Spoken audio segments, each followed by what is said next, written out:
5-এ থামে না 2-এ থামে এটা হচ্ছে আজকে দেখার বিষয়। তোমরা খুব সুন্দর নাম্বার চুজ করেছো 5 আর 2। তো দেখা যাক কিসে থামে, যাচ্ছেই না। দেখা যাক।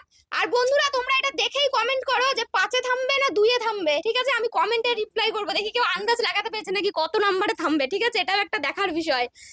ভাগ্য কি বলে আজকে, এটাই হচ্ছে দেখার বিষয়। কার ভাগ্য কি বলে, ঐশীর ভাগ্য কি বলে আর দিয়ার ভাগ্য কি বলে, ঠিক আছে?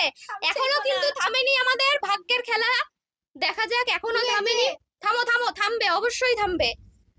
দাঁড়াও, অবশ্যই থামবে। 2 আর 3-এর মধ্যেই মনে হচ্ছে কিছু একটাতে থামবে। আবার বলা যায় না, ভাগ্যের চাকা ঘুরেও যেতে পারে, কার কোন দিকে ঘোরে কে বলতে পারে।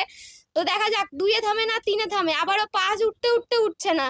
দেখা যাক কি হবে, বোঝা যাচ্ছে না কিসে থামবে। 2-এই থেমে যাবে মনে হচ্ছে, কিন্তু 3-এও থামতে পারে, ঠিক আছে? এটা পুরোপুরি ভাগ্যের চাকার উপরে নির্ভর করে, আমাদের কিচ্ছু করার নেই, ঠিক আছে? 5 তো হচ্ছে না, তোমার কি মনে হচ্ছে?